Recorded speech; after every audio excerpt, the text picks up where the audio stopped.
Je m'appelle Vital Kamerhe. Contrairement à ce que le président a dit hier, je suis né en 1959. Donc 2 ans, c'est quand même beaucoup. Et je suis venu à ce tribunal pour la deuxième étape, après celle de Bukavu, pour témoigner en tant qu'acteur, d'abord dans les institutions de l'État et ensuite comme membre de l'opposition. Je vous remercie beaucoup. Je gire derrière la vérité, rien que la vérité. Ça va. Je vous remercie beaucoup. Je vous livre effectivement à Maître Bizi-Moi. Je vous remercie. Merci.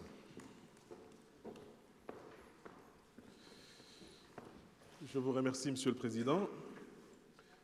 Je vous remercie également, Vital, de vouloir vous prêter à cet interrogatoire. Comme vous venez de le dire, vous avez été un acteur important dans les institutions de la République démocratique du Congo, d'abord en tant que président du Parlement de la RD Congo, puis vous avez été le porte-parole du pays aux accords de Sun City, mais également vous avez été ministre au niveau de plusieurs charges ministérielles. Nous aimerions que vous éclairiez le jury sur les circonstances dans lesquelles les accords miniers ont été conclus pendant que vous étiez en charge. Quelles ont été les motivations de ces entreprises?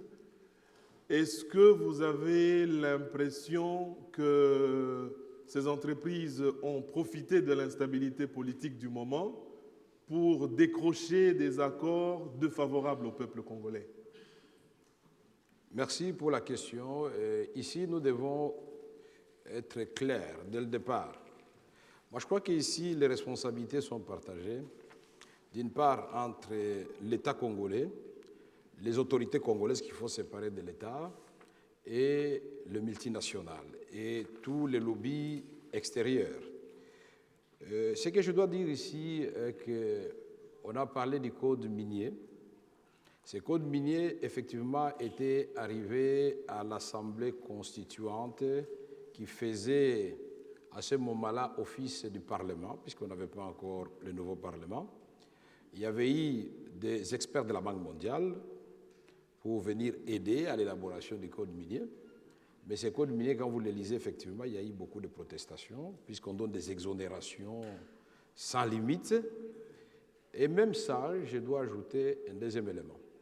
Cela ne pouvait pas empêcher, ne fût-ce qu'en appliquant le code, qu'il soit libéral dans sa formule actuelle, de mettre dans les caisses de l'État ce qui devait revenir à l'État.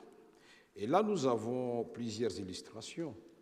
Nous pouvons prendre le cas d'une entreprise, Anvil Mining, qui déclare, pince sans rire, en 2008, qu'elle a fait un chiffre d'affaires de 130 millions de dollars américains. Et après, on vérifie, la même entreprise a distribué à ses actionnaires des dividendes de 200 millions de dollars américains. Pour tous ceux qui connaissent la comptabilité ou un minimum de droits, c'est inexplicable. Donner 200 millions de dividendes aux actionnaires sur un chiffre d'affaires de 130 millions. Donc, quelque part, il y a un maquillage des chiffres.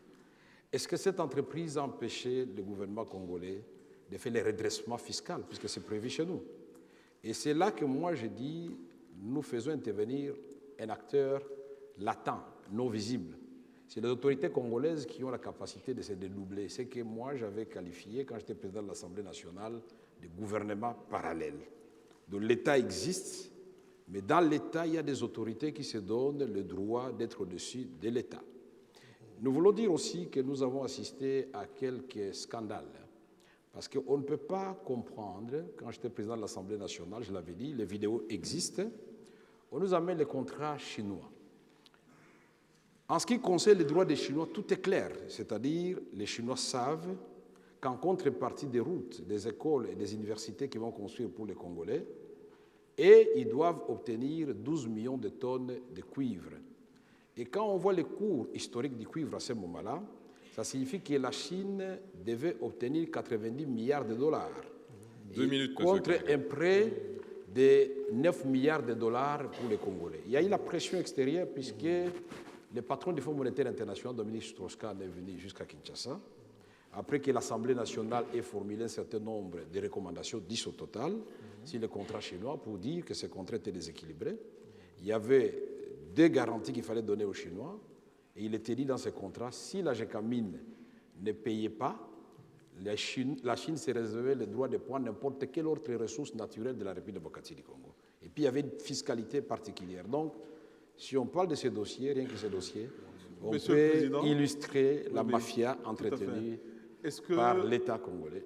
Comment vous appréciez aujourd'hui la manière dont les entreprises minières se comportent au Congo? Une minute, Monsieur Caméré. Une seule minute, je suis désolé. Dans un terrain conquis, c'est-à-dire dans un non-État. Vous savez que les entreprises, leur objectif, les premiers cours que nous avons appris en sciences économiques, quand vous créez une entreprise, c'est la maximisation des profits. Et ils maximisent leurs profits, mais nous savons aussi qu'en termes de finances publiques, l'État a le droit de recouvrer l'impôt et les recettes pour les redistribuer de façon équitable aux populations. Malheureusement, il ne le fait pas. Il accorde des exemptions. Et nous ne devons donc pas nous prévaloir de nos propres turpitudes. Donc nous devons localiser le mal de part et d'autre. Et du côté de l'État, vous avez de un nous les plan acteurs. par rapport à ça? Oui, c'est très simple. Nous disons d'abord que l'État et les lois de la République démocratique du Congo soient d'abord au-dessus de tout le monde. Je crois qu'on a épuisé le temps, on ne va pas abuser. On pourrait y revenir, certainement. Je vous remercie. C'est moi qui vous remercie. Le jury pourrait me compléter. Je vous remercie beaucoup. C'est moi qui vous remercie. Je vous remets la parole. Monsieur Bézimois, je vous remercie. Je pense qu'effectivement, certains des membres du jury souhaitent interroger. Monsieur Vumilla, je pense que vous souhaitez interroger Monsieur Caméré. Monsieur le Président de l'UNC, je voudrais savoir comment jugez-vous les négociations qui, en 2002, ont abouti à ce que Banro puisse retourner aux affaires en RDC alors que le président Laurent Désiré Kabila avait décidé d'annuler le décret qui avait autorisé que Banro travaille en RDC. J'ai suivi tout à l'heure votre témoignage, je voudrais donner aussi le mien. Le 27 novembre 2000, alors que nous nous réunissions à Maputo, sous l'égide du président Chissano Mbeki, il y avait le président de l'Angola, le président du Rwanda, le président de l'Ouganda et d'autres intervenants sur le plan international, M. Kamel Morjan, le représentant spécial du secrétaire général des Nations Unies. M. Laurent Désiré Kabila avait dit qu'il préfère mourir plutôt que de céder 1 mètre carré du territoire congolais. Et 1 mois et demi après, il est mort. Mais donc, je voudrais dire que Banro est revenu avec l'accord du président Kabila. Pression ou pas pression, ça, ce sont des excuses qu'on trouve. Banro revenir, ce n'est pas un péché, puisque nous avons un pays où il y a la réglementation. Toute entreprise nationale ou internationale peut venir et investir chez nous, mais dans le respect de la réglementation de notre pays. Et quand cette réglementation est déficitaire, il appartient aux autorités congolaises de la corriger. Donc, nous disons que le retour de Banro, c'est une illustration. Nous avons suivi le Belge qui a dirigé la Somenki, et nous sommes quelque part les enfants de la Somenki d'une manière ou d'une autre, les Kivusiens. Nous savions comment cette entreprise rayonnait, même si elle était paternaliste. Il n'y a pas de commune mesure entre la Somenki et Banro. Et donc, nous voyons des hélicoptères partir de Touangiza vers les pays étrangers. Aujourd'hui, il est incapable de dire, si vous posez la question à l'État congolais, quelle est la quantité d'or que Banro fait sortir chaque jour, on ne vous le dira pas. Banro déclare ce qu'elle veut bien déclarer. Donc, moi, je considère que c'est une entreprise qui est venue investir au Congo, mais il ne faut pas lui jeter tous les péchés d'Israël. Il faut poser la question aux autorités congolaises, pourquoi vous laissez faire? Est-ce que ces autorités récupèrent de l'argent quelque part? Nous disons oui, les paradis fiscaux aujourd'hui, c'est plein d'argent des autorités congolaises. Est-ce que ça, c'est Banro? Donc nous disons les responsabilités sont partagées. C'est pourquoi ce tribunal est très intéressant. J'ai vu l'ancien directeur de la Somenki remettre des documents ici. Je crois que nous tous, nous ferons la même chose. Tout celui qui a un témoignage à donner, il donne parce que nous sommes à la recherche de l'éclosion de la vérité. C'est la vérité va nous conduire vers une justice pour le peuple congolais, pour que plus rien de pareil et de dramatique n'arrive à notre pays. Avec autant de richesses, mais une pauvreté grandissante. C'est inacceptable. J'ai une autre question. 2 minutes. Oui. Vous avez été poussé à la démission de votre poste de président du Parlement, en République démocratique du Congo. Je voudrais savoir si, à votre avis, cela est quelque part lié à l'opposition que vous avez manifestée face au contrat jugé léonin avec le Chinois? Bon, je ne pense pas que ce soit le lien indiqué pour livrer les secrets d'État, mais nous pouvons dire ce qu'on peut dire. Il y a eu d'abord l'affaire Jean-Pierre Bemba, confrontation de Jean-Pierre Bemba avec les troupes de Joseph Kabila dans la capitale. L'Assemblée nationale que j'ai dirigée, les bureaux pendant les vacances, la Constitution nous en donne le droit. Nous avons condamné cela, c'était inacceptable. Vous avez gagné les élections et vous allez attaquer à l'arme lourde de votre challenger, c'est inacceptable. Deux, il y a eu le massacre des éléments des sectes de Bundu du Congo dans le Bas-Congo que nous avons dénoncé, et puis il y a eu un rapport de Human Rights Watch. Trois, il y a eu la révisitation des contrats miniers qui étaient faits à la tête du client, que nous avions refusé à l'Assemblée nationale. Quatre, il y a eu l'entrée des troupes rwandaises en violation de l'article 213 de la Constitution congolaise, parce que la Constitution est très claire, pour faire entrer les troupes étrangères sur le territoire congolais, il faut que l'Assemblée en soit informée. Le président Paul Kagame avait informé son Parlement, mais le président Kabila avait jugé qu'il était inutile d'informer son Parlement. J'étais le président de sa campagne électorale, mais je me dis, quand il s'agit des affaires d'État, il n'y a point d'amitié, point de fraternité. Il n'y a que les valeurs républicaines qui nous lient. Et donc, j'ai évité au pays la crise de 1960 entre Kasavubu et Lumumba. Le président de la République est au-dessus de moi, donc j'ai préféré me retirer, mais pas pendant les vacances parlementaires. Donc le président Kabila a dit supporter pendant 58 jours, et donc j'ai organisé les élections et j'ai remis le marteau de l'Assemblée nationale à mon successeur pour préserver le prestige de la Chambre basse, puisque là, ce sont les élus. Je n'avais pas été nommé par le président Kabila pour sortir par la plus petite porte. Mais cela, c'est une autre histoire. Je vous remercie bien. Je vous remercie bien. Madame Brackman, je pense que vous souhaitez également interroger M. Caméré. Monsieur le témoin, si j'ai bonne mémoire, à la veille des élections présidentielles de 2011, où vous étiez candidat, vous avez voyagé au Canada. Est-ce qu'à cette occasion, vous avez eu des contacts avec les sociétés minières et quelle était la teneur de vos conversations? Oui, je vois de quoi vous voulez parler. Parce que quand j'étais à l'Assemblée nationale, effectivement, j'ai ceci la liste des dossiers que j'allais évoquer. Il y avait eu le dossier de First Quantum, puisqu'à l'époque, paix à son âme, Katumba Mwanke, le président de la République, avait décidé de déposséder First Quantum de son titre minier au profit de M. Dan Gettler. Et puis finalement, ils ont vendu ça aux Kazakhs. Et moi, j'avais attiré l'attention du président de la République par écrit. Je ne connaissais pas les gens de First Quantum pour dire que le pays risque de payer des indemnités très lourdes à cette entreprise, d'autant plus qu'il y avait déjà un antécédent avec le président Laurent Désiré Kabila. Ce qui était arrivé arriva. Aujourd'hui, le gouvernement congolais a payé 250 millions de dollars américains à First Quantum pour un investissement initial de 450 millions de dollars. Et quand ils ont vendu les titres aux Kazakhs, First Quantum a attaqué de nouveau. Les Kazakhs ont payé 900 millions de dollars si les avances des impôts à payer en République démocratique du Congo. Au Canada, je n'ai pas rencontré les gens de First Quantum. Ils avaient posé comme condition, ce n'est pas un secret, c'était dans la presse, ils avaient dit que pour soutenir M. Vital Kamerhe et M. Etienne Tshisekedi, nous devrions trouver un accord. Si nous avons un accord, ils vont nous soutenir. Mais la question que nous avons posée à First Quantum, en ce qui me concerne, et je crois que c'est la même question que le vieux Etienne Tshisekedi avait posée, mais vous allez nous soutenir en contrepartie de quoi?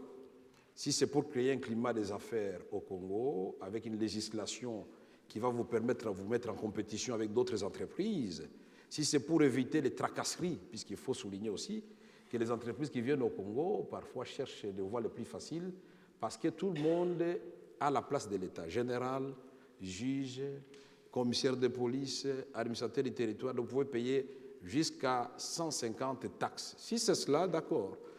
Mais ça n'a pas été fait, donc vous pouvez vous tranquilliser parce que vous connaissez la suite et vous êtes bien informés parce que vous avez parlé à la fois avec le président Etienne Tshisekedi et vous aviez parlé à son temps avec moi-même. Je considère que vous le faites, c'est pour les besoins du tribunal. Donc ma réponse est restée la même. Je ne les ai pas rencontrés, je n'ai rien reçu d'eux. J'ai encore une question. Vous étiez aux affaires, je crois, à ce moment-là. Est-ce qu'au moment où votre pays a essayé de renégocier certains contrats miniers, est-ce que des pressions ont été exercées par les sociétés minières? Et est-il exact qu'on a essayé de faire pression, notamment en bloquant la remise de la dette congolaise qui a finalement eu lieu au moment du 50e anniversaire de l'indépendance? Quel était le type de pression exercée? Oui, il y a eu plusieurs pressions, mais qu'on pouvait éviter.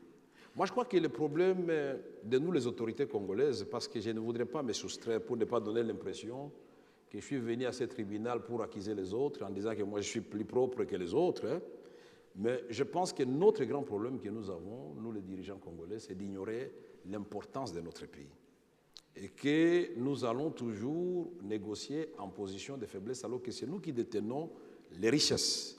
J'ai vu les gens tergiverser puisque le dossier était venu à l'Assemblée nationale. Le ministre des Mines n'arrivait pas à nous expliquer comment il allait procéder à la révisitation des contrats miniers. Et tous les dossiers qu'il avait fait à la suite des pressions, il était en train de revenir sur chaque cas. Ce qui fait que nous nous sommes quittés avec le gouvernement en queue de poisson parce que l'Assemblée nationale a fait sa révisitation des contrats et le ministère des Mines a fait sa propre révisitation des contrats. Dans un pays, il faut dire que c'est tout à fait curieux. Mais les pressions, pouvez-vous nous parler des pressions que... Il y a eu des pressions, les entreprises ont des lobbies, ça c'est vrai, puisque les entreprises qui avaient déjà acquis des droits ne cessaient de répéter que nous avions acquis des droits. Quand vos autorités gouvernementales avaient signé les titres miniers, il n'y avait pas de revolver sur la tempe. Nous sommes là. C'est pour une durée d'autant d'années. Mais seulement, il était de notre devoir en tant que représentant du peuple de montrer qu'un contrat signé de façon frauduleuse, si le plan légal n'a pas de validité. Et nous avons vu qu'en Guinée, le président Alpha Condé est revenu sur plusieurs contrats. On ne l'a pas fait partie du pouvoir. Les entreprises ont compris qu'il était dans l'intérêt de tout le monde d'avoir un contrat où les populations autochtones vont devenir finalement un élément de sécurisation de l'investissement. Sinon, ça finit toujours très mal. Parce que les populations, à un moment donné, vont se prendre en charge et ce n'est pas bon pour tout le monde.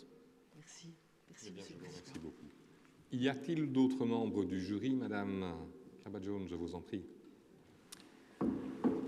Welcome. There's a lot of mistrust in government, and as a potential future leader, okay, I'll start again. Bienvenue, monsieur. There's a lot of mistrust in the government, and as a potential future leader, how do you gain the people's trust and show that you will advocate on their behalf versus the interest of the mining corporations?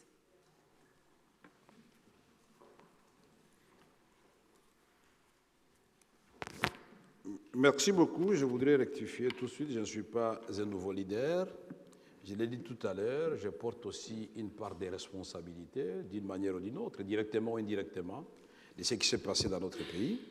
Mais ce que nous devons dire ici, que le Congo a connu des guerres incessantes à cause de ses ressources naturelles. Et ces guerres sont des guerres par procuration. Et moi, je crois qu'aujourd'hui, le ministère de la Défense du Rwanda, ils savent très bien que l'armée rwandaise est entretenue en quelque sorte par les recettes d'un commerce illicite du coltan.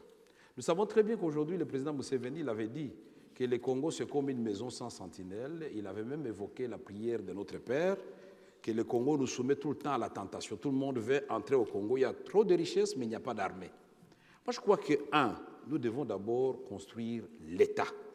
L'État dans tous ses attributs régaliennes. Ça signifie une armée républicaine, pas pour raqueter les gens la nuit. 2, une police professionnelle, pas une police qui ne veille pas la nuit, une police qui protège tout le monde. 3, la justice est la colonne vertébrale de l'état de droit. Là où il n'y a pas de justice qui fonctionne, même les investisseurs sont en insécurité. 4, l'administration publique doit être réhabilitée. Et 5, nous devons avoir une politique de coopération régionale et internationale qui puisse décourager les gens qui cherchent les moyens illicites de revenir dans les circuits normaux. Et qu'est-ce qui pourrait nous empêcher aujourd'hui d'exploiter avec l'Ouganda le pétrole du lac Albert? Qu'est-ce qui peut nous empêcher aujourd'hui d'exploiter avec le Rwanda les gaz méthane du lac Kivu? Avec la Tanzanie, nous avons les lacs Tanganyika, la Zambie, Tanzanie et Burundi. Avec l'Angola et la République du Congo-Brazzaville, nous avons le pétrole de l'océan. Mais avec Centrafrique, on a une grande rivière au Bangui. Dans le Congo, c'est une plaque tournante qui a vocation de devenir effectivement le moteur du décollage de l'Afrique. Mais pour cela, nous devons éviter des contrats où on prend un titre de la GECAMINE, on l'achète, Mme Colette le sait très bien, à 35 millions de dollars l'avant-midi, et l'après-midi, on revend ça à 850 millions de dollars. Nous avons un autre cas de 55 millions de dollars, on vend un titre de la Gécamine, et l'après-midi, M. Dan Gettler revend ça à 250 millions de dollars américains. Il y a le phénomène de pas de porte. L'argent arrive, 350 millions de l'argent des Chinois. On ne sait pas ça prend quelle direction. Il y a le phénomène de dédoublement des comptes du trésor public, alors que nous avons consacré dans notre pays l'illicité des comptes publics de l'État, le trésor public. Aujourd'hui, il y a des sous-comptes qui sont manipulés par des extraterrestres, mais des gens qui existent. De l'argent de l'État passe, que ce soit en recettes ou en dépenses, on ne respecte plus la chaîne de dépenses. Et tous ces gens-là, moi je crois que nous devons tout simplement recréer l'État et dire à notre peuple que notre eau, notre forêt, nos terres, la source d'énergie, les diamants, l'or, tout cela. L'amiba aujourd'hui, c'est comme le disait tout à l'heure l'ami belge qui était là. L'amiba, on a exploité, on a laissé des trous. C'est passé entre les mains de Dan Gettler avec Maxon, avec Sengamine. Aujourd'hui, les ressortissants du Kasaï oriental n'ont que leurs yeux pour pleurer, alors qu'ils sont la capitale mondiale du diamant, s'il vous plaît. Quand est-ce que ça va prendre fin? Et au Katanga, c'est pratiquement la même chose. Les cuivres sortent, ils sortent chaque jour, et les Katangais ne voient rien. En province orientale, si vous partez de Beni jusqu'à Kisangani, vous ne le savez peut-être pas, c'est l'état de le savoir, toutes les stations d'essence fictives sont tenues par les Somaliens. L'exploitation artisanale de l'or, c'est par les Chinois. Et ils sont sans papier, on fait quoi? C'est l'absence de l'État, la déliquescence de l'État. Reconstruisons l'État, mettons les jeunes et les femmes au travail, et nous allons construire un pays plus beau qu'avant. Moi, je crois qu'il nous appartient à nous de nous affirmer et de montrer que le Congo, c'est une solution, non seulement pour les Congolais, pour la région, pour l'Afrique et pour le monde. Et vous n'aurez plus d'immigration clandestine sur la Méditerranée, parce que le Congo peut résoudre beaucoup de questions, y compris la question de Boko Haram ou de Chebab.